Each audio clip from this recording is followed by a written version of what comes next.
Let's say you're an entrepreneur of a startup, or you love coming up with new ideas, whether you're in a startup, in a small company, or in a large organization.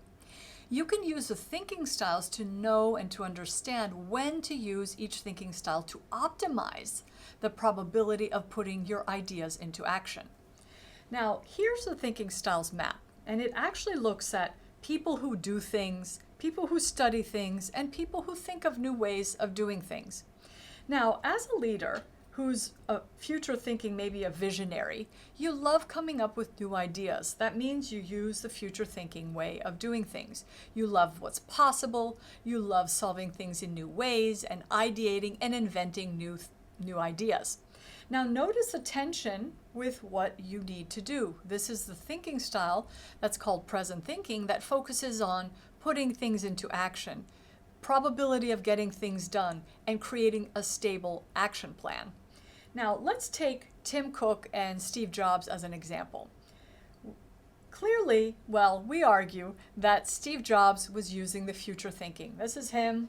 He was a natural at coming up with new ideas and putting design into computing and helping us figure out how to put a computer in our pocket. He had a lot of tension or stress toward the activities of doing and putting things into action and scheduling and planning and measuring. Now, Tim Cook is using primarily the thinking style called present thinking. He increases the probability of getting things done because he knows how to put things into action, and he cares about that. Notice the tension he may have to coming up with new ideas, but because he's able to use the vision and to use the ideas left behind by Steve Jobs, he's masterful at putting things into action. A lot of people said, oh, well, Apple will crumble when Steve Jobs passes away. It hasn't crumbled. Why? Because Steve Jobs asked a magnificent skill set, Tim, to lead the organization into implementing his vision throughout time. Now you might say, okay, the vision can't last. It can, because when a vision is big enough and people understand it, other people can put it into action even when the future thinking is no longer there, or the people who came up with those ideas are no longer there. So what the learning of this little video is not only that you need different thinking styles to ideate and to come up with plans of action, but that each type of thinking has a different timeline as to when it's useful. We can't all think of new ideas. We have to move toward putting them into action. And so this is the moral of the story.